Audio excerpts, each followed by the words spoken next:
আসুন জান্নাত নির্মাণকারী এবং জান্নাত সম্পর্কে বিস্তারিত জানা যাক।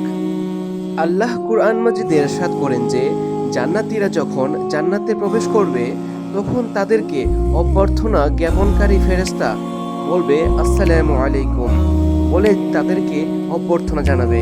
আপনারা অত্যন্ত ভালো থাকুন বলে তাদেরকে স্বাগত জানাবে, যা শ্রবণে জান্নাতীরা আলহামদুলিল্লাহ বলে আল্লাহর কৃতজ্ঞতা প্রকাশ করবে। জান্নাতবাসীগণ প্রতি নিঃশ্বাসে আল্লাহর তাসবিহ সুবহানাল্লাহ এবং আলহামদুলিল্লাহ বলবে। জান্নাতের হুরেরা নিঃসন্দেহে জান্নাতীদের জন্য তৃপ্তিদায়ক বিষয় হবে, কিন্তু তারা লম্পট স্বভাব, বেপরদা, বেহায়া হবে না। না অন্য পুরুষের চোখে চোখ রাখবে, বরং যথেষ্ট লজ্জাবোধের অধিকারিণী, চরিত্রবান, পর্দাশীল হবে, যাদেরকে ইতিপূর্বে কোনো পুরুষ দেখেও নাই আর স্পর্শও করে নাই, শুধু স্বীয় স্বামী ভক্ত হবে। নিঃসন্দেহে জান্নাত জীবনযাপনের আবাসস্থল, কিন্তু ওই জীবনযাপনের কল্পনা তাকওয়া, সৎ আমল, পবিত্রতার মাপকাঠির সাথে সম্পৃক্ত, যার দাবি আল্লাহ তার বান্দাদের নিকট দুনিয়াতে করেছেন। বান্দারা যখন জান্নাতে প্রবেশ করবে তখন আল্লাহ স্বীয় দয়া ও অনুগ্রহের মাধ্যমে তাদেরকে তাকওয়া, সৎ আমল, পবিত্রতার ওই মাপকাঠি পর্যন্ত পৌঁছিয়ে দিবেন, যার দাবি তিনি তাদের নিকট দুনিয়াতে করেছিলেন। জান্নাতের পরিষ্কার পরিচ্ছন্ন পরিবেশে জান্নাতবাসীদের জন্য হুর, বালাখানা ব্যতীত তাদের মনোপুত আরও অনেক ব্যবস্থাপনা থাকবে। আল্লাহ তাআলা কুরআন মাজিদে বলেছেন, কেউই জানে না তার জন্য নয়ন প্রীতিকর কি লুকায়িত রাখা হয়েছে তাদের কৃতকর্মের পুরস্কার স্বরূপ। জান্নাত এমন হবে যে জান্নাতের বিশাল আয়তনের কোনো ছোট একটি অংশই আমাদের পৃথিবীর সমান হবে। জান্নাতে সর্বশেষ প্রবেশকারী সম্পর্কে রাসূলুল্লাহ সাল্লাল্লাহু আলাইহি সাল্লাম বলেছেন, যখন আল্লাহর পক্ষ থেকে তাকে জান্নাতে প্রবেশের অনুমতি দেওয়া হবে তখন সে আরজ করবে, হে আল্লাহ, এখন তো সব জায়গা পরিপূর্ণ হয়ে গেছে, আমার জন্য আর কি বাকি আছে? আল্লাহ বলবেন, যদি তোমাকে পৃথিবীর কোনো সর্ববৃহৎ বাদশার রাজত্বের সমান স্থান দেওয়া হয় তাতে কি তুমি খুশি হবে? তখন বান্দা বলবে, হ্যাঁ হে আল্লাহ, কেন হব না? আল্লাহ তখন বলবেন, যাও, জান্নাতে তোমার জন্য পৃথিবীর সর্ববৃহৎ রাজ্যের সমান এবং এর চেয়ে অধিক আরও 10 গুণ স্থান দেওয়া হলো। জান্নাতে সর্বশেষ প্রবেশকারীকে এতটুকু স্থান দেওয়ার পরও জান্নাতে এত স্থান বাকি থেকে যাবে যে তা পরিপূর্ণ করার জন্য আল্লাহ অন্য এক মাখলুক সৃষ্টি করবেন। জান্নাতের শত শত স্তর আছে, আর প্রত্যেক স্তরের মাঝে আকাশ ও পৃথিবী সমদূরত্ব রয়েছে। জান্নাতের একটি বৃক্ষের ছায়া এত লম্বা হবে যে কোনো অশ্বারোহী শত বছর পর্যন্ত তার ছায়ায় চলার পরও সে ছায়া শেষ হবে না। আল্লাহ তাআলা ইরশাদ করেন, জান্নাতের যেদিকেই তোমরা তাকাও না কেন, নেয়ামত আর নেয়ামত তোমাদের চোখে পড়বে, আর এক বিশাল রাজ্যের আসবাবপত্র তোমাদের চোখে পড়বে। দুনিয়াতে কোনো ব্যক্তি যত ফকিরই হোক না কেন, যখন সে তার সৎ আমল নিয়ে জান্নাতে প্রবেশ করবে তখন সেখানে এমন অবস্থায় থাকবে যেন সে বৃহৎ কোনো রাজ্যের বাদশা। জান্নাতীদের চেহারা আলোকময় হবে, চক্ষুদ্বয় লাজুক হবে, মাথার চুল ব্যতীত শরীরের আর কোথাও কোনো চুল থাকবে না, এমনকি দাড়ি গোঁফও থাকবে না। বয়স 30 থেকে 33 সালের মাঝামাঝি হবে। উচ্চতা মোটামুটি 9 ফিটের মতো হবে। জান্নাতবাসী সর্বপ্রকার নাপাকি থেকে পবিত্র থাকবে, এমনকি থুথু এবং নাকের পানিও আসবে না। ঘাম হবে, কিন্তু তা মেশক আম্বরের ন্যায় সুঘ্রাণযুক্ত থাকবে। জান্নাতবাসীগণ সর্বদা আরাম আয়েশ ও হাসি খুশি থাকবে, কারো কোনো চিন্তা, ব্যথা, বিরক্ত ও ক্লান্ত বোধ থাকবে না। জান্নাতবাসীগণ সর্বদা সুস্থ থাকবে, তারা কখনো অসুস্থ, বৃদ্ধ, মৃত্যু হবে না। জান্নাতি মহিলাদের যে গুণাবলীর কথা কুরআনে বারবার এসেছে তা হলো এই যে, জান্নাতি রমণী অত্যন্ত লজ্জাশীল হবে, দৃষ্টি নিম্নমুখী হবে, সৌন্দর্যে তারা মুক্তা ও প্রবালকেও হার মানাবে। জান্নাতি রমণীগণ যদি ক্ষণিকের জন্যও পৃথিবীতে দৃষ্টিপাত করে তাহলে পূর্ব পশ্চিমের মাঝে যা কিছু আছে সব কিছুকে আলোকময় করে তুলবে, এবং পূর্ব পশ্চিমের মাঝে যত খালি জায়গা আছে তা সুগন্ধিময় করে তুলবে। জান্নাতে কোনো ব্যক্তি একাকী থাকবে না, প্রত্যেকেরই দুজন করে স্ত্রী থাকবে, আর এই দুই স্ত্রী আদম সন্তানদের মধ্যে থেকে হবে। পৃথিবীর এই মহিলাদেরকে জান্নাতে প্রবেশ করানোর পূর্বে আল্লাহ তাদেরকে আরেকবার নতুন করে সৃষ্টি করবেন, আর তখন তাদেরকে ওই সৌন্দর্য প্রদান করবেন যা জান্নাতে বিদ্যমান হুরদেরকে দেওয়া হয়েছে। তারা তাদের স্বামীদের সমবয়সী ও লাজুক পর্দাশীল অত্যন্ত স্বামীভক্ত হবে। জান্নাতীরা তাদের সুযোগ মতো স্বীয় স্ত্রীগণের সাথে ঘন শীতল ছায়ায় প্রবহমান নদীর তীরে সোনা, চাঁদি ও মুক্তার নির্মিত আসনসমূহে বসে আনন্দময় গল্পে মেতে উঠবে। খানাপিনার জন্য মহিলাদের কষ্ট করতে হবে না, বরং তারা যা কিছু চাইবে মুক্তার ন্যায় সুন্দর ও বুদ্ধিমান খাদেম তা তাদের সামনে এসে সাথে সাথে পেশ করবে। একই খানদানের নিকট আত্মীয়গণ যেমন পিতামাতা, দাদা দাদি, নানা নানি, ছেলে মেয়ে, নাতি নাতনি ইত্যাদি যদি জান্নাতে স্তরের দিক থেকে একে অপর থেকে দূরবর্তীতে থাকে, তবে আল্লাহ স্বীয় অনুগ্রহে তাদেরকে পরস্পরের নিকটবর্তী করে দিবেন। সুবহানাল্লাহি বিহামদিহি ওয়া সুবহানাল্লাহি আযীম। জান্নাতে প্রবেশ করার পর জান্নাতবাসীগণকে সর্বপ্রথম মাছের কলিজা দিয়ে আপ্যায়ন করানো হবে। এরপর গরুর গোশত দিয়ে আপ্যায়ন করানো হবে, আর পানীয় হিসেবে প্রথমে দেওয়া হবে সাল সাবিল নামক ঝর্ণার পানি, যা আদার স্বাদ মিশ্রিত হবে। সর্বপ্রকার সুস্বাদু ফল যেমন আঙুর, আনার, খেজুর, কলা ইত্যাদির কথা বিশেষভাবে কুরআনেও উল্লেখ হয়েছে। এরপরও আরও থাকবে সর্বপ্রকার সুস্বাদু ও সুগন্ধিময় পানীয় যেমন দুধ, মধু, কাউসারের পানি, আদা বা কাফুরের স্বাদ মিশ্রিত পানি। বিশেষভাবে উল্লেখ্য হলো জান্নাতীদের সম্মানার্থে সোনা, চাঁদি ও কাচের তৈরি পাত্রসমূহে সরবরাহ করা হবে। খানাপিনার স্বাদ কখনো নষ্ট হবে না, বরং সর্বক্ষণই তরুতাজা নতুন নতুন খানাপিনা থেকে কোনো প্রকার গন্ধ, ঝাল, অলসতা, ঠান্ডা বা খারাপ নেশাদার হবে না। জান্নাতি নিজে যদি কোনো গাছের ফল খেতে চায়, তাহলে স্বয়ং ওই ফল তার হাতের নাগালে চলে আসবে। কোনো পাখির গোশত খেতে চাইলে তখনই প্রস্তুত করে তার সামনে পেশ করা হবে। জান্নাতের এ সমস্ত নেয়ামত চিরস্থায়ী হবে, তাতে কখনো কোনো কমতি দেখা দিবে না, আর কখনো শেষ হবে না। এ সমস্ত নিয়ামতসমূহ পাওয়ার জন্য জান্নাতীকে কারো কাছ থেকে কোনো অনুমতি নিতে হবে না। যে জান্নাতি যখন চাইবে, যে পরিমাণ চাইবে, স্বাধীনভাবে সে তা হাসিল করতে পারবে। জান্নাতে প্রত্যেক দম্পতির জন্য পৃথক ও প্রশস্ত রাজ্য থাকবে, যার ঘরসমূহ নির্মিত সোনা, চাঁদির ইট এবং উন্নত মানের সুগন্ধি দিয়ে। ঘরের পাথরসমূহ হবে মুক্তা ও ইয়াকুতের, আর তার মাটি হবে জাফরানের। প্রত্যেক জান্নাতীকে তার স্তর অনুযায়ী দুটি করে প্রশস্ত বাগান দান করবে। উভয় বাগান স্বর্ণ নির্মিত হবে। আসনসমূহ স্বর্ণের হবে, প্লেটসমূহও স্বর্ণের হবে, এমনকি চিরুনিসমূহও স্বর্ণের হবে। সাধারণ নেককারগণকেও দুটি প্রশস্ত বাগান প্রদান করা হবে, কিন্তু তাদের বাগান হবে চান্দির নির্মিত, অর্থাৎ তার সব কিছু চান্দির হবে। ওই বাগানসমূহে উচ্চ বালাখানা সমূহ থাকবে, সেখানে সবুজ রেশমের কার্পেটে মূল্যবান আসনসমূহ থাকবে।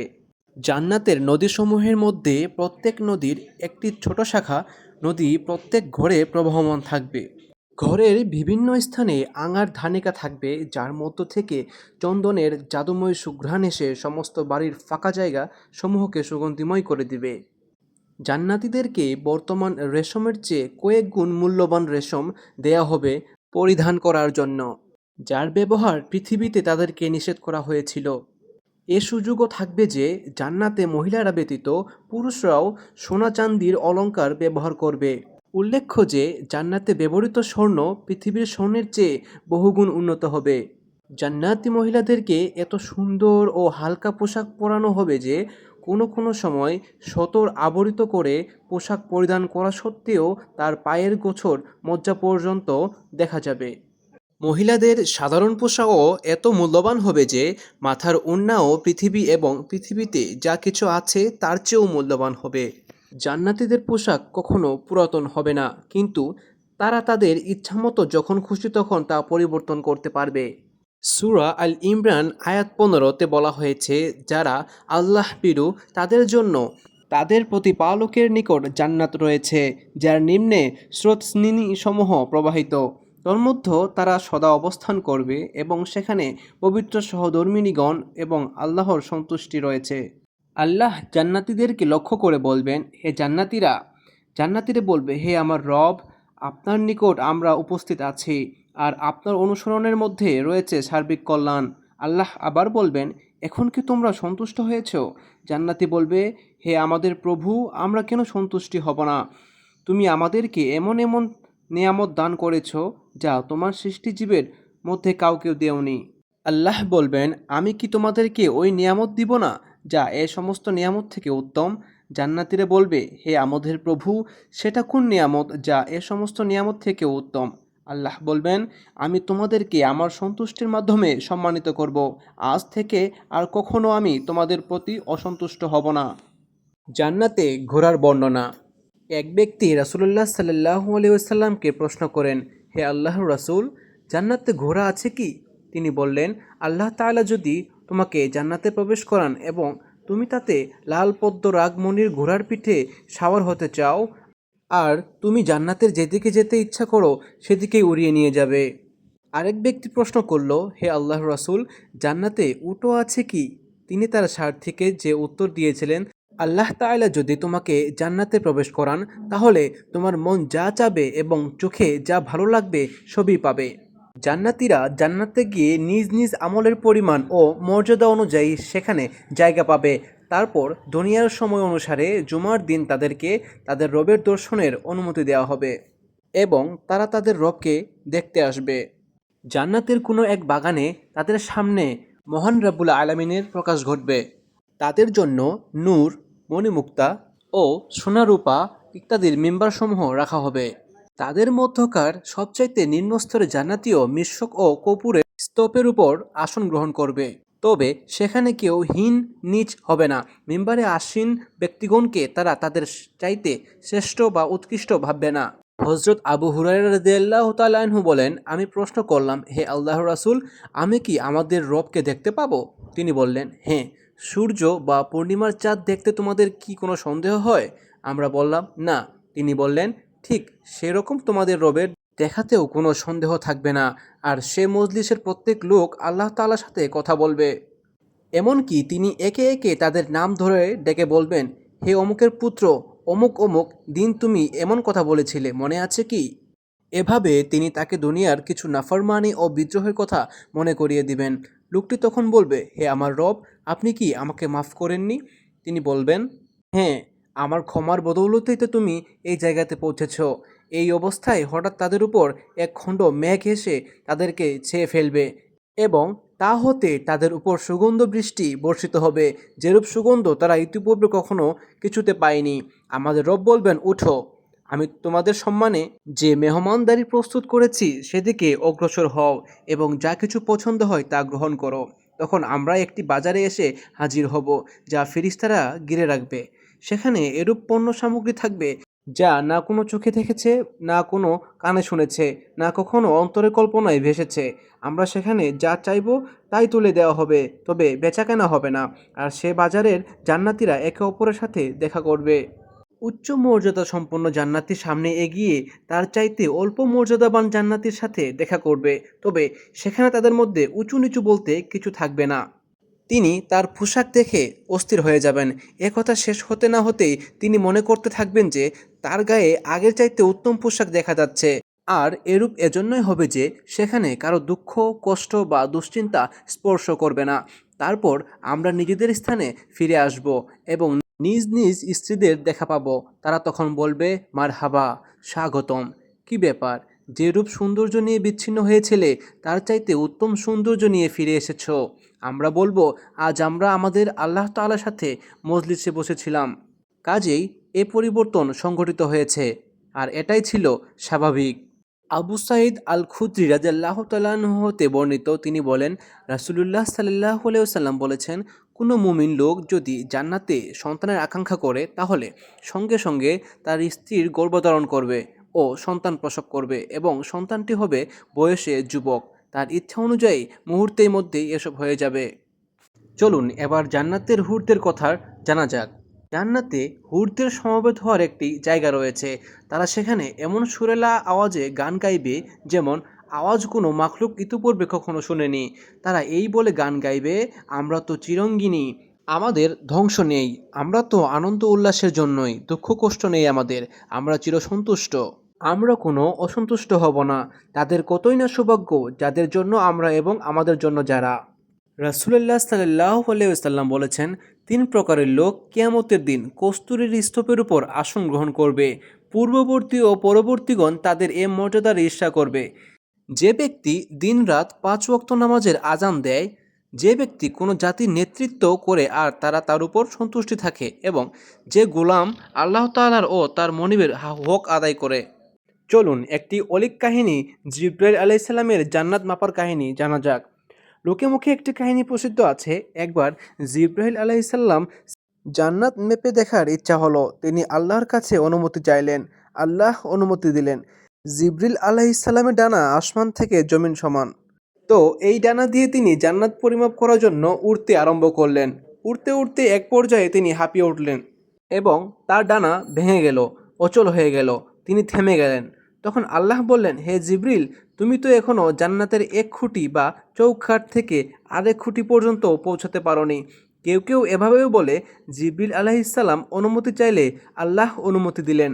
তিনি ৩০০ বছর চললেন। তারপর আবার আল্লাহর কাছ থেকে আরও ৩০০ বছর অনুমতি চাইলেন। ৩০০ বছর চাইলেন। তারপর আবার ৩০০ বছরের অনুমতি চাইলেন। এভাবে ৯০০ বছর চলার পর এক প্রাসাদের সামনে থামলেন। প্রাসাদ থেকে এক হুর উঁকি দিয়ে জিজ্ঞেস করলেন, জিবরিল আমিন, আপনি এখানে কি করছেন? তিনি বললেন, জান্নাত পরিমাপ করছি। হুর বললেন, আপনি নিজেকে কষ্টে ফেলবেন না। আপনি এই ৯০০ বছরে আমার রাজ্যই শেষ করতে পারেননি। জিবরিল আমিন জিজ্ঞেস করলেন, তুমি কে? হুর বললেন, আমি একজন সাধারণ মুমিনের স্ত্রী। এগুলো বানোয়াট কিসসা, কোনো নির্ভরযোগ্য সূত্রে তা পাওয়াও যায়নি, সুতরাং এগুলো বলা ও বিশ্বাস করা থেকে বিরত থাকবেন। জান্নাত কত বড় এ ব্যাপারে কুরআনে কারিমে বহু আয়াত রয়েছে। কুরআন মাজিদে আল্লাহ তাআলা ইরশাদ করেন, তোমরা একে অন্যের অগ্রণী হওয়ার চেষ্টা করো, তোমাদের প্রতিপালকের ক্ষমা ও সেই জান্নাত লাভের জন্য যা প্রশস্ততা আকাশ ও পৃথিবীর প্রশস্ততা তুল্য। জান্নাতে এমন গাছ রয়েছে যার ছায়ায় আরোহী ১০০ বছর চললেও তার ছায়া অতিক্রম করতে পারবে না। এছাড়াও সবচেয়ে সাধারণ জান্নাতের পরিধি বলা হয়েছে যে দুনিয়া ও তার মতো আরও ১০ দুনিয়া সমান।